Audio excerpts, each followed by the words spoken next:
বৰপেটা বঁটা বহুত ধৰণৰ পোৱা যায় আৰু প্ৰত্যেকটো বঁটা পালেই এটা বেলেগ ধৰণৰ আনন্দ লাগে, কাম কৰা নতুনকৈ উৎসাহ জাগে। কিন্তু বৰপেটা বঁটা বিশেষ কাৰণ এই বঁটাটো মই আচলতে গুণেৰে জ্ঞানেৰে বা বয়সেৰে বঁটাৰ প্ৰাপ্য হয় নে নহয় নাজানো, কিন্তু এই বঁটাটো যে বৰপেটা আঞ্চলিক ছাত্ৰ সন্থাই আজি প্ৰদান কৰিছে, সেই বঁটাটোৰে আচলতে তেওঁলোকে আকৌ এবাৰ মানে যেনেকৈ শিপা যদি শক্তিশালী নহয় তেতিয়াহ'লে গছ এজোপা পৰি যায়, যদি প্লিন্থ শক্তিশালী নহয় তেতিয়াহ'লে সেই বিল্ডিংটো টিকি নাথাকে। ঠিক তেনেকৈ এই যে শক্তিশালী যিটো কথা মানে সংগীত ক্ষেত্ৰখনত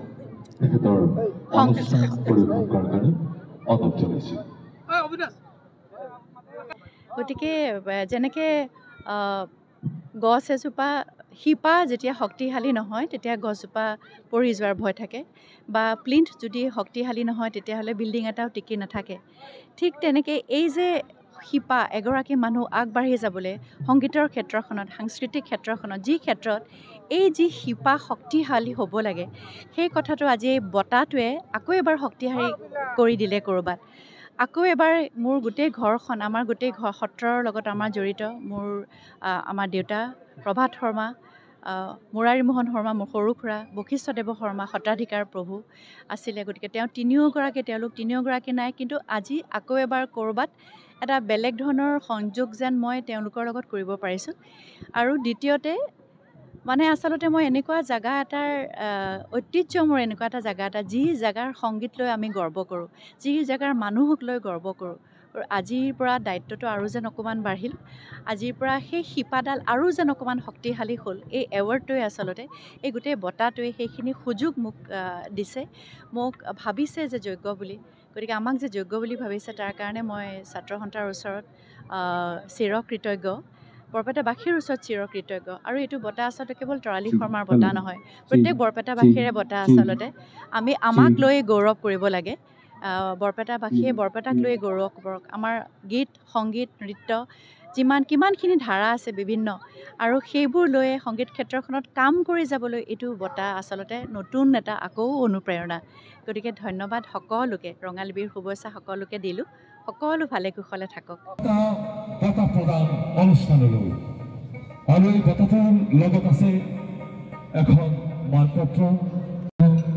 উকিল সন্থাৰ সন্মানীয় সাধাৰণ সম্পাদক সমাজ সন্থাৰ মাননীয় শ্ৰীযুত দীপক কুমাৰ অনুৰোধ জনাইছোঁ। এখন গামোচাৰে আদৰণি জনাৰ কাৰণে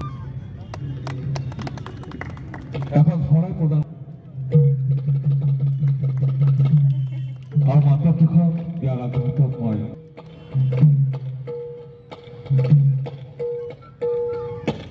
এটি জাপি প্ৰদান কৰাৰ কাৰণে মই অনুৰোধ জনাইছোঁ। আত্ম আৰু আটাইকেইগৰাকী ব্যক্তিক অনুৰোধ জনাইছোঁ।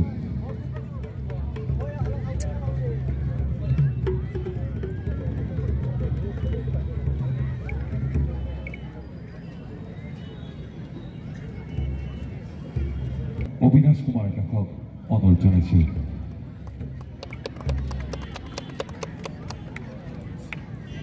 নাটকেৰে শতকোটি প্ৰণিপাত জনাইছোঁ।